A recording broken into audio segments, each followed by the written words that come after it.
Hola, un saludo para todos. La responsabilidad del funcionario y la cláusula moral implícita. Les habla Juan José Bocaranda Espinosa. Lo hemos dicho varias veces. El estado real, tangible, es el estado de carne y hueso, integrado por los funcionarios. Sin funcionarios no puede haber estado, y sin funcionarios eficientes no hay estado efectivo. Y es justamente efectividad lo que del Estado reclaman los ciudadanos, pero la efectividad no puede existir si no hay responsabilidad real del Estado y de los funcionarios. Hoy estamos presenciando y padeciendo un deterioro creciente de la responsabilidad tanto del Estado como del funcionario. El pueblo percibe que no hay proporción entre la cuantía de los recursos y la solución real de los problemas sociales, entre el número de funcionarios y las graves deficiencias de la administración pública. A la laxitud o libertinaje de la responsabilidad del funcionario se deben el incremento de la corrupción, el comportamiento abusivo de gobernantes cada vez más cínicos y prepotentes y la inoperancia de la ley frente a los desmanes del funcionario, todo lo cual se resume en lo que alguien ha llamado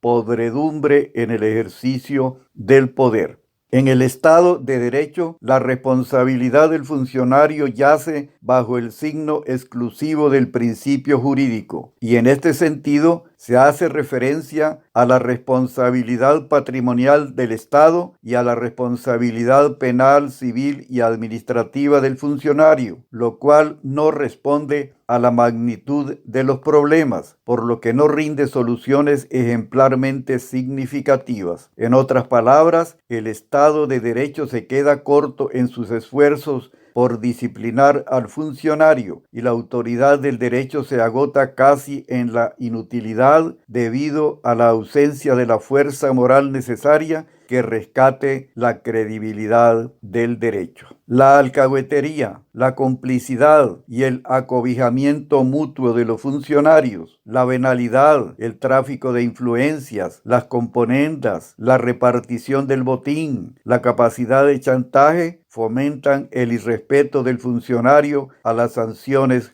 jurídicas. La coercibilidad de la ley no parece disuadirle, tal vez porque comprende que estando él mismo inserto en el engranaje del poder, no le resultará difícil escapar a las redes de la ley. Si se trata de responsabilidad civil, su insolvencia aparente le protege de las acciones posibles, y si se trata de la responsabilidad penal y administrativa, reina la impunidad. En fin, la responsabilidad de los funcionarios se diluye en la ineficacia de la ley jurídica y ello genera la ineficiencia plena del Estado de Derecho. Ante esta realidad se precisa un cambio en el enfoque de la responsabilidad del funcionario, mucho más allá de lo jurídico. La conducta del funcionario debe ser objeto de mayor exigencia y los cuestionamientos éticos deben serle aplicados con mayor severidad. Por lo tanto, cuando el funcionario comete hechos ilícitos, es decir, con dolo y mala fe, o cuando incurre en abuso de poder o viola la Constitución o la ley,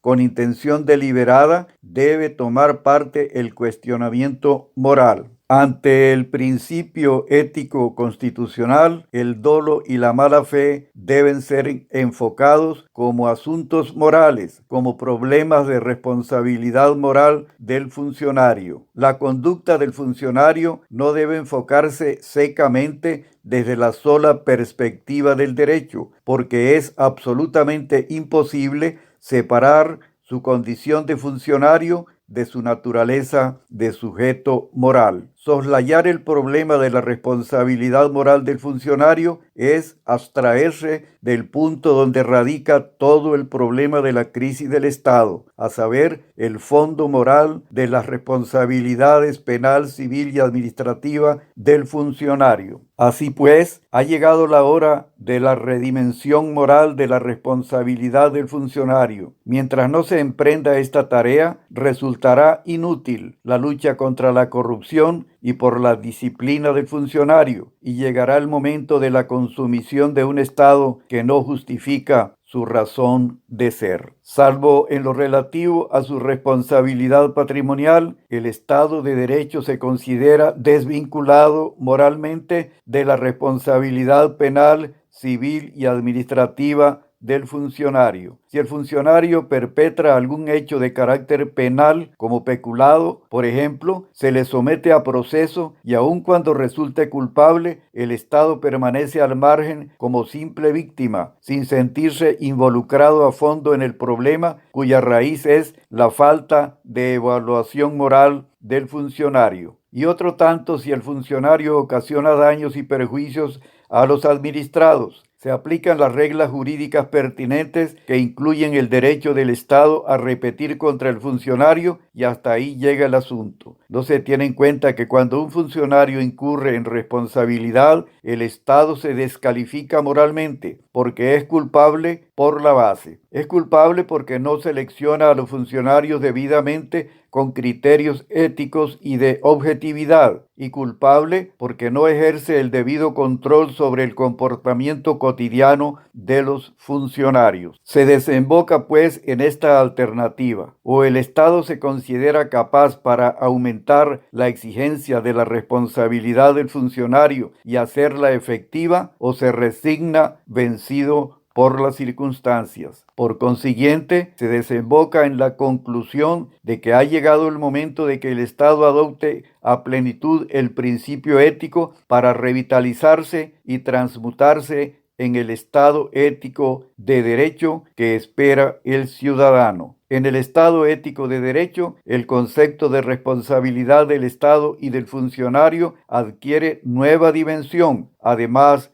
de la dimensión jurídica, la dimensión moral. En el Estado ético de derecho existen la responsabilidad que emana del principio jurídico como responsabilidad penal, civil y administrativa, y la responsabilidad que emana del principio ético como responsabilidad moral. En cambio, en el Estado de derecho, cuando se habla de la responsabilidad del Estado y del funcionario, se persiste en hacer referencia expresa y directa a la responsabilidad fundada en el principio jurídico, dejando al margen como absolutamente inexistente la responsabilidad moral, como si la presencia del principio ético en la Constitución fuese ornamental, ociosa, y olvidando que el principio ético debe cumplir una función de primer orden en beneficio de la integridad constitucional. Luego los jueces quedan de lado el principio ético, violan gravemente la Constitución porque atentan contra su integridad, ignorando que este principio es la norma suprema del ordenamiento legal y que en el caso de Venezuela el principio ético está literalmente implantado en el artículo 2 de la Constitución bolivariana. En todas y cada una de las disposiciones que integran el sistema jurídico del Estado ético de derecho,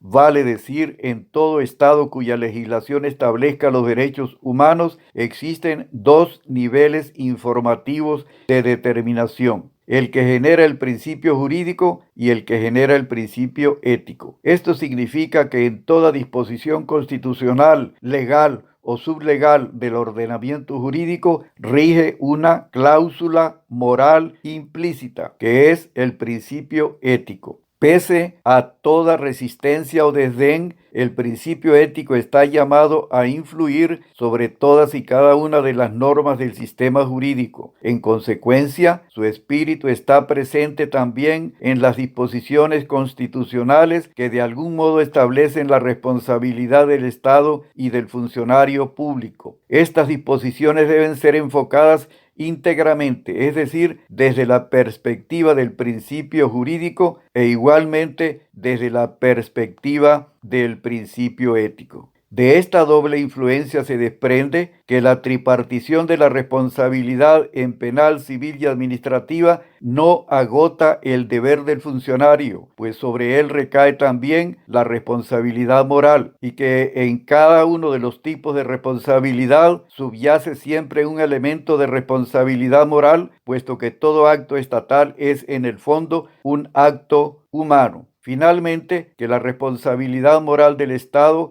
está implícita en los hechos perpetrados por el funcionario por razones de selección y de vigilancia. A manera de ejemplo, vamos a traer a la superficie de una de las disposiciones constitucionales la cláusula moral implícita. El artículo expresa lo siguiente: todo acto dictado en ejercicio del poder público que viole o menoscabe los derechos garantizados por esta Constitución y la ley es nulo, y los funcionarios que lo ordenen o ejecuten incurren en responsabilidad penal, civil y administrativa según los casos, sin que les sirvan de excusa órdenes superiores. Haciendo aflorar en este artículo la cláusula moral implícita, el texto queda así: todo acto dictado en ejercicio del poder público que viole o menoscabe los derechos garantizados por esta Constitución y la ley es nulo, y todo acto dictado en el ejercicio del poder público que viole o menoscabe el principio ético es moralmente inexistente, y los funcionarios públicos que lo ordenen o ejecuten incurren en responsabilidad moral, penal y civil y administrativa según los casos, sin que les sirvan de excusa órdenes superiores. Si los señores jueces se enterasen de la vigencia del principio ético, lo considerarían presente en toda norma constitucional o legal relativa a la responsabilidad del funcionario, pero por cuanto no lo hacen y se sujetan únicamente al principio jurídico, no debe extrañarnos que los funcionarios se burlen de la ley y le pierdan respeto ante la mirada cómplice del Estado de Derecho. La indiferencia del Estado hacia la ética es una forma de complicidad moral en su violación. Y hasta aquí por hoy, amigos. Gracias por escucharme. Hasta la próxima. Volente Deo.